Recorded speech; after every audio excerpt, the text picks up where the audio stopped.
In today's show, we look ahead to Wednesday in the NBA, streaming options, what we're watching for, injury updates. Let's do some chunk work as well. Michael Bolton. Thanks, Josh. It's Michael Bolton here, and it's time for another episode of the Locked On Fantasy Basketball Podcast. Let's get to it. Let's get to it, indeed. You are Locked On Fantasy Basketball, your daily fantasy basketball podcast, part of the Locked On Podcast Network.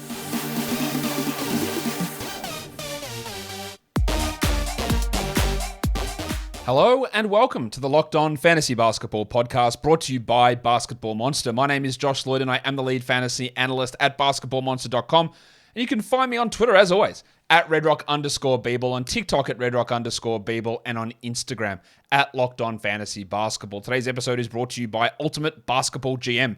Ever dreamed of becoming an NBA GM and managing your basketball franchise? Then this game is definitely for you. To download the game, just visit ultimatebasketballgm.com or look it up on the app stores. Our listeners get a 100% free boost to their franchise when using the promo Locked On, all caps, in the game. Thank you also for making Locked On Fantasy Basketball your first listen every day. We are free and available on all platforms. I wonder if the NBA GMs that follow me play Ultimate Basketball GM. I wonder if they'd be good at it.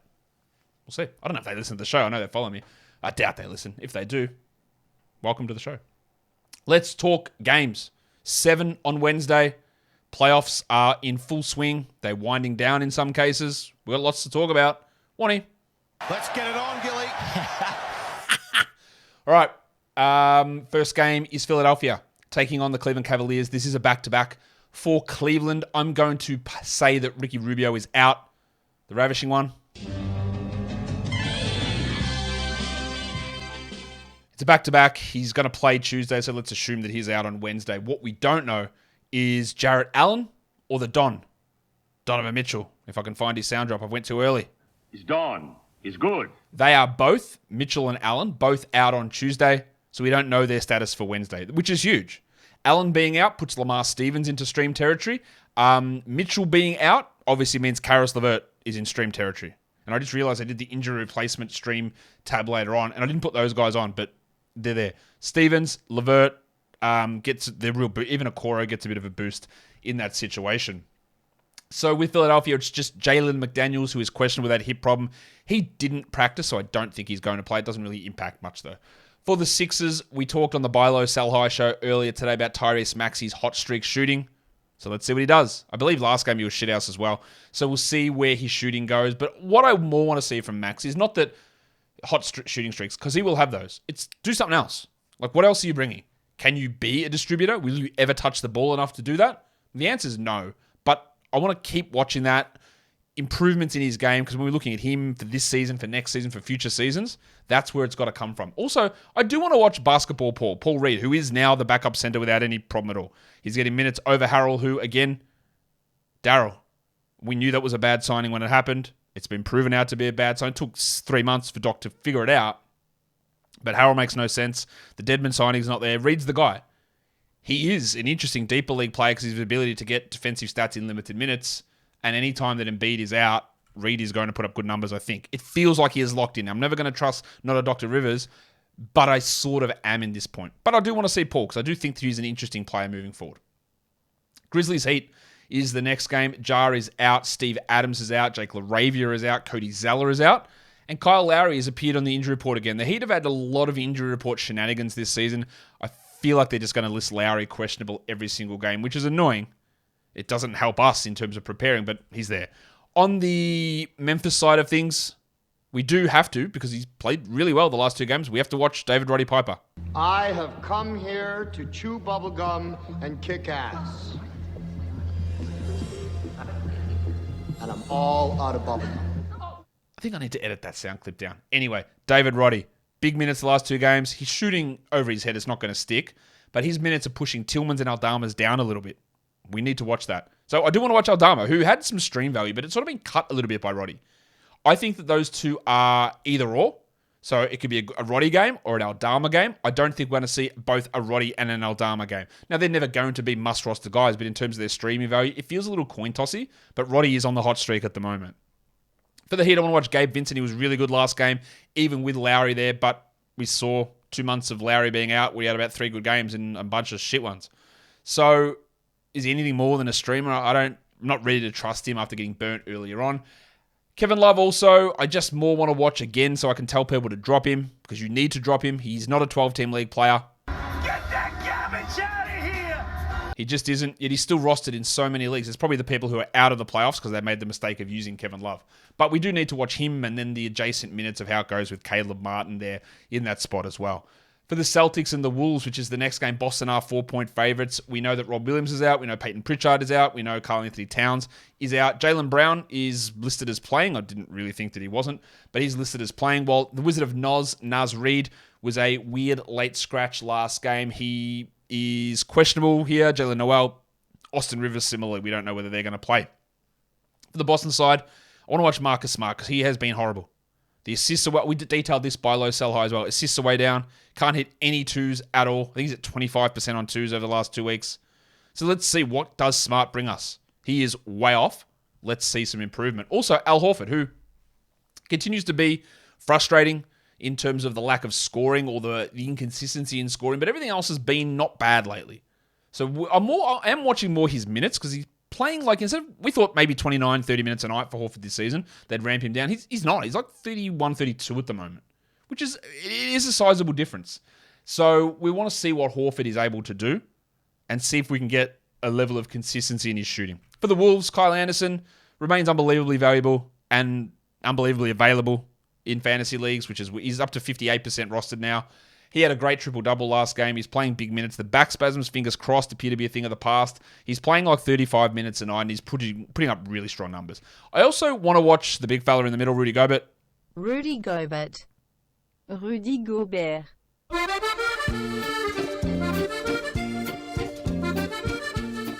I think that Rudy Gobert's blocks are done.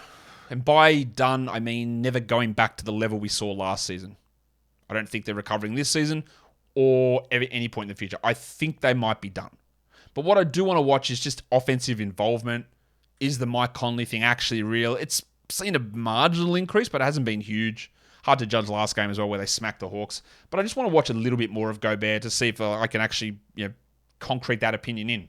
I don't know that I can, but we'll see. Today's episode is brought to you by the legends over at the Ultimate Basketball GM game. New sponsor, new partner, and you're going to love it. Because, hey, you play fantasy basketball. You love putting together teams. You love doing trades. You love picking up players. And that's what Ultimate Basketball GM is about, being an NBA GM.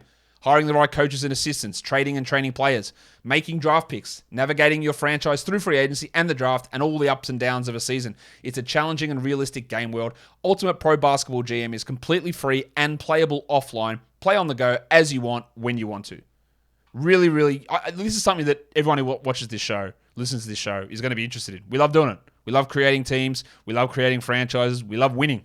And that's what this is about. So Locked On Fantasy Basketball listeners can also get a 100% free boost to their franchise when you use the promo Locked On in the game store. So make sure to check it out. That's Locked On's all caps, one word. To download the game, just visit probasketballgm.com. Scan the code up on your screen right now. Or look it up on the app stores. That's probasketballgm.com. Ultimate Basketball GM. Start your dynasty today. The Kings and the Bulls. The Kings are 1-point favorites, although I've seen those odds differ across different sites. In some situations, the Bulls are favorite, which is weird. I don't know why you would have faith in the Bulls.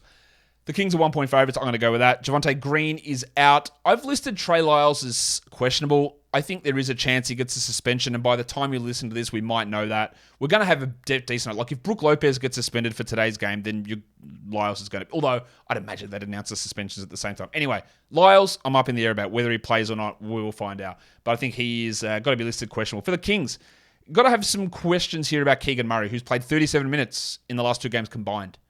Losing minutes to Kessler Edwards is never a good sign. If Lyles is out, it probably does help him, because Lyles has been crossing over a little bit alongside Sabonis. Maybe there's some extra minutes from Metu, but I think it does help Keegan Murray quite a bit there if Lyles is out. But the Kings, if we talk about Keegan Murray and his production hasn't been great, they're just in this midst of a really good schedule. They had the Monday, Wednesday, Thursday, 3 games in 4 nights. They've got a Wednesday, Thursday, Saturday, 3 games in 4 nights. They've got a Saturday, Monday, Tuesday, 3 games in 4 nights. They've just got games packed on games, packed on games. And while Murray is struggling, we hope he gets more minutes and produces. The schedule is just unbelievably good. If we go from Monday for the Kings through to next Tuesday, it's 1, 2, 3, 4, 5, 6. Yeah, that's all right. No, 1, 2, 3, 4, 5, 6 games in those 8 days. It's pretty good. Pretty good roll, or pretty good stack of games there for the Kings. You don't really get that level of games. 6 games, 1, 2, 3, 4, 6 games in 8 days. It's a huge stretch with multiple 3s and 4s. So that's the only reason you have any faith in these guys. Kevin Huerter was really strong last game, had 28 minutes and 28 points, but he had 19 minutes a game before that. And again, if it was any other situation where they weren't jam-packed with games, where they've got, 5 games now in the next 6 days. Is it 5? Is that right? That can't be right. Bloody hell. What's wrong with my brain? 1, 2, 3. Yeah, they've got 2 days off in the next 7 days. 5 games in 7 nights. There you go. That's how maths work. Kevin Huerter's got some value there. For the Bulls, talked about DeRozan, how he's struggling at the moment. Let's watch it. Pick it up, maybe. Is his thigh actually bothering him that much? The minutes are there. He's getting tons of them. Just production's not there. They're just feeding everything through Levine, who is actually a massive sell high at the moment. I also want to watch Alex Caruso because his role is up and down. Last 4 games, 19, 27, 18, 29 minutes. He's probably going to start, but I don't really feel confident in his minutes. Now, the Bulls have had a stinking schedule. Over the last 8 days, up until this Wednesday coming up tomorrow, they will have played 3 games. Wednesday, Saturday, Wednesday. A terrible schedule. But now, they play Wednesday, Friday, Saturday, Monday. 4 games, 6 nights. So, that's how the schedule changes. You can have a bad schedule and move into a good schedule. 3 games in 4 nights coming up for the Bulls, so Caruso back on the menu. Lakers-Rockets is the next game. This is a back-to-back for the Lakers. We know there's going to not be LeBron James. I know people are loving these Instagram posts that LeBron's putting out. Corny legend LeBron James. LeBron James. I don't think he's coming back at any point here, so I wouldn't worry about that. Mo Bamba's out. LeBron's out. Anthony Davis is, of course, as always, listed probable. And then there is the delicate dancer, Alperen Şengün for the Rockets. It's a delicate dance in just 17 steps. Şengün was probable last game and then randomly sat out. You would feel being probable and then being a last-minute scratch would suggest that he's probably going to be okay on Wednesday. But I don't know. They've got 3 more games this week. The Lakers, it's a back-to-back. We'll get some ideas of their stuff in today's game. For the Rockets, it's all about Jabari Smith Jr. and it's about Tari regular season. Tari played 35 minutes last game. People are souring on Tari Eason. Don't. I know he might not have lived up to your expectations and he only had 6 points last game. But the minutes are fine. Look, they have gone down. Absolutely. 25-21 before last game, but he played 35 minutes. And we don't know whether Şengün's going to play. Again, who are you getting off the wire that is better? 3 games in the final 5 nights of this week, starting Wednesday, with a chance that Şengün is out, and probably a minimum 25 minutes for Eason, makes him worth it. I hope he can get some numbers back. While Smith is dominating. It does help that he's played 43, 36, and 36 minutes the last 3 games. That is obviously really helpful. But the shots are going in at an alarmingly high rate, and he's doing the things that made us think that he was an 8th round fantasy pick. It just took 4 months to get here. Will there be a drop-off in shooting? The thing about him is minutes usage confidence is way up, and that's encouraging. And he is also performing better at center. I would like them to, as much as I like Garuba, I would like them to not play Garuba and just play Şengün and Smith as the center, and that gives more minutes for Eason as well. So that is something that we do need to watch. Mavs and Spurs. This is a back-to-back for San Antonio, so good luck. For the Spurs, let's go through what we know. At the moment, Trey Jones, Malachi Branham, Romeo Langford are out on Tuesday, while Keldon Johnson and Jeremy Sohan are questionable for Tuesday. So we have to say that Johnson, Sohan, Jones, Branham, and Langford are all questionable for Wednesday. I'll throw in Zach Collins as being questionable for Wednesday. I will throw in Devin Vassell as being out for Wednesday, given it's a back-to-back. I will also throw in Doug McDermott as being questionable with a fake illness or bilateral soreness for Wednesday. It could be a wild lineup. I could throw Devontae Graham in there as being questionable as well as an older player. He's not that old. There's a bunch that's going on. For Dallas, it's a little bit easier to figure out because we know that Luka is out. Well, it's not that easier. Luka is out. Kyrie is questionable. Christian Wood is questionable. And Timmy Hardaway is questionable. Hardaway did have to leave last game with that injury, but returned to the action. But Irving, Hardaway, Woody are all out. So, with the 50-50 chance of Irving playing, and I think Kyrie might... Well, actually, they don't probably need to play him against the Spurs. I think Kyrie will probably sit. I think all these guys will sit, to be honest, for Dallas. I think that's a chance. We have to really be looking at Josh Green, and we have to be looking at Western Conference Cam Thomas, Jaden Hardy. Hardy played 41 minutes last game. Jason Kidd has mismanaged him all season. He should never have slipped to the second round of the draft, let's be honest. But even Kidd now, like, hey, do you think you'll get Hardy minutes? Oh, there's a lot of other players who have to give minutes. Like, Theo Pinson's not one of them, my guy. Neither's Frank Ntilikina. Neither's Justin Holiday, to be honest. Like, we'll see. But this is the perfect opportunity for another big game for Jaden Hardy. And I'll be really intrigued to see how they use him with others healthy, or if he's able to play into a regular rotation spot. Green and Hardy are probably not 12-team league guys if both Kyrie and Doncic are there. But if literally we might have no Doncic, Kyrie, Hardaway, Wood, there is no one to take shots. So Green and Hardy are going to do it all. And they are going to put up big numbers, I think. So that is an elite opportunity to get Joshy and Jaden into the lineup. Now, they play Wednesday, Friday. That's their last 2 games for the week. Someone asked me, hey, if this is my finals week, do I drop Luka? Hey, probably.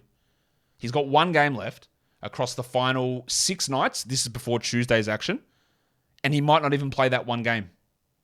As good as Luka Doncic is, I can do a lot more with that roster spot if I can't actually put him in IL. He might play 1 game, and he's awesome. He's Luka Doncic. But it's your final week. You might need to do that. It's tough. It's a tough call. You hate to do it. But it is a tough call. As for the Spurs, who knows? I don't even know who's playing today, let alone who's playing tomorrow. But we keep an eye on Blake Wesley. We keep an eye on Charlie Bassey, who I think is actually going to be one of the more secure guys there to try out. But I don't know whether Collins plays. Keita Bates-Diop, yes, maybe. Graham, maybe. Sandro Mamakhalishvili, literally maybe an option. I wouldn't be shocked if Julian Champagny has like a random 15-point game. That's how wild I think that game is going to be. Warriors-Clippers. The Clippers are 2.5-point favorites in this one. We know Andy Wiggins. We don't know. We're assuming, given what they've said, that Andy Wiggins is going to be out. Gary Payton is definitely out. Norman Powell is out. And Johnny Kuminga is officially questionable with that ankle sprain. I'd like to see Kuminga get back because he was playing pretty well before the second pregame ankle spill of that 2-day period after Kevin Durant. For the Warriors, Dante DiVincenzo did struggle last game, but his minutes are up. They should remain up. Pretty happy with using him. And then Kevon Looney, who... I want to see Looney. He's played 33 and 27 minutes the last 2 games, but if Kuminga plays, is Looney a high 20s guy or is he a low 20s guy? Do they go back to Draymond at center with Kuminga next to him? Or, Kuminga maybe playing at center? Or is Looney still going to be that guy? I think that's important to know because Looney can be a 7-8 rebound player in 28 minutes, but if he plays 22, he's a 6 rebound guy. And that is a difference between, probably should have him versus, maybe not. Not sure that's worth it. For the Clippers, like the Bulls, we haven't seen these blokes play in a long time. They played Wednesday last week, Saturday last week, and this is their first game this week. And then they don't play again until the weekend, back-to-back Saturday, Sunday. Shit schedule. Russell Westbrook's last 2 games, 23 minutes. Coincidentally, they won. Is it coincidence? Absolutely it isn't because they went to a lineup that made more sense. I want to watch what they do with Russell Westbrook. Price of the brick going up. And how they use him here, what his minutes are like. Now, the reason you might hold Russ, if you've lasted this long, you shouldn't have, but if you've lasted this long, is because that weekend back-to-back, you probably see Kawhi sit, and that might push Russ to a 32-minute night in one of those games. But I still think he's going to play like 25 in the other 2. I also want to watch Marcus Morris because, I don't know, Ty Lue's infatuation with this bloke is infuriating. He played 31 minutes last game. And they just always, whatever they say, it's like, oh, who are you going to throw on this guy? Oh, it's going to be Morris. Bro, he's cooked. He's washed. I never liked the trade for them to begin with, so I'm a little bit biased. But he played 31 minutes last game. There are better options than him. But him getting 31 and Batum getting 16 and Mann getting 19 is coaching malpractice. I know they won. I know they beat the Knicks, but it's ridiculous. So we're more wanting to see, not that we care about Marcus Morris from a fantasy perspective. We care about what he does to other players that we might care about. Hope that makes sense. Today's episode is brought to you by FanDuel. The NBA playoffs are close. We are 3 weeks away. And now it's the perfect time to download FanDuel, America's #1 sportsbook. New customers get a no-sweat first bet up to $1,000. That's bonus bets back if your first bet doesn't win. Just download the FanDuel Sportsbook app. It's safe, secure, and it's super easy to use. You can bet on everything from the money line, point scorers, even three-pointers drained. We love our three-pointers drained. Odds for the NBA Finals over on FanDuel. You can check all that out. The favorites are now the Milwaukee Bucks. The Suns have dropped down to 4th favorites or equal 3rd favorites with the Nuggets, and the Celtics and Bucks are the top 2. Interestingly, 5th favorite, Golden State Warriors, the team that cannot win a game on the road. You can check that out over at FanDuel. Plus, they also let you combine your bets for a chance at a bigger payout with the same game parlay. So don't miss the chance to get your no-sweat first bet up to $1,000 in bonus bets when you go to FanDuel.com/lockedon. That's FanDuel.com/lockedon to learn more. Make every moment more with FanDuel, an official sports betting partner of the NBA. And don't forget to gamble responsibly. Let's look at some injury replacement streams. In Miami, with Kyle, that's not how you spell Kyle, but I made a typo there and I'm pushed for time, so I'm not going to go change it. Kyle Lowry, if he is out, we get the boost for Gabe Vincent, maybe, although not always, but usually a boost for Victor Oladipo, who would become maybe a streaming option if Kyle is out. If Naz Reid is out, not if Gobert is out, because he's not on the injury report yet, he might be. If Reid is out with that calf injury, deeper leagues, and I'm trying to cater to all leagues here. Someone said, Josh, you never talk about points leagues. Yeah, I do. Maybe it's not as much as you would like if you're in a points league only and you want me to talk every moment about points leagues. But I'm trying to talk deeper leagues here. Luka Garza would be a great stream. If Şengün is out, Easton solidifies. It does help someone like an Usman Garuba for deeper leagues too. If Kyrie is out, and Hardaway, and Wood, then we are massively leaning into Jaden Hardy and Josh Green. I still think they're worth having a crack at anyway, even with just Luka out, although we've seen Green struggle a little bit in that scenario. I think Hardy would be interesting. I'm really interested to see what Hardy can do. The Spurs, again, there's going to be opportunities open up. We just don't know. It might be Wesley. It might be Bates Diop. It might be Graham. It's probably Bassie. There's a lot happening there, and I just don't know who it's going to be. There might be 7 blokes out. And then for the Warriors, if Kuminga is out, it does give that boost to Kevon Looney, making him more viable as a streamer. Wednesday, Thursday, back-to-back. There's only one team, and it is your Sacramento Kings, like the beam. We're streaming in for Wednesday's games, category leagues, Dante DiVincenzo, Kevon Looney. A couple of Warriors really up the top there. Both get a boost if Kuminga is out. Tari Eason is still available in over 50% of leagues. People have dropped him. I would not have done that, and I would definitely stream him in, especially with Şengün likely, or not likely, potentially missing. Xavier T. Ullman is worth a stream. Yes, he is available still. It hasn't been great the last 2 games, but he's worth it. KJ Martin is available. Dennis Schroeder's a good option. Patty Beverly, a sneaky one. Not going to be for points, obviously, but some out-of-position rebounds, some steals, some assists. And then Austin Reeves is on that list too. You could also throw Jaden Hardy into the 12-team streamer list and David Roddy. For deeper formats, Joshy Green, he's also a 12-team streamer. Troy Brown, Jaden Hardy, Kader Bates-Diop, Torian Prince, Reggie Bullock, Eric Gordon, and Dwight Powell are all available in 90% plus leagues. For points league streaming, this is all available in 40% of more leagues. Kyle Anderson's still there. He's still available, and he needs to be added. Kevon Looney, Tari Eason, Xavier T. Illman, KJ Martin, DiVincenzo, Dennis Schroeder, and your mate, Dylan Brooks. The world. Let's look at the next 4 days. Who are we targeting? Who's got the increased value here? You'll see that there's a lot of teams playing 3 games in 4 nights. Every one of these guys over the next 4 days, you get the most value by adding 3-game players. Kyle Anderson, DiVincenzo, Kevon Looney, Tillman, Beverly, Monk, Caruso. And I put Lyles on that list, even though he might be suspended. Now, if he is suspended, the 2 games sort of takes him out of that list. So if we're looking to maximize games for minimum adds, you've got 7 or 8 names there that are really good with 3 games in the next 4 nights. So just overall, you can see here on this graphic, the amount of teams playing 3 games in 4 nights. The Grizzlies, the Celtics, the Warriors, the Bulls, the Sixers, the Kings, and the Wolves. So we've got Roddy, Tillman, Aldama, Brogdon, White, if they're available. Maybe with the 3 games in 4 nights for the Celtics, you get a Muscala or a Griffin in there. The Warriors, you've got a Kuminga if he plays, a Looney, a DiVincenzo. The Bulls, you've got a Beverly, a Caruso, a Pat Williams.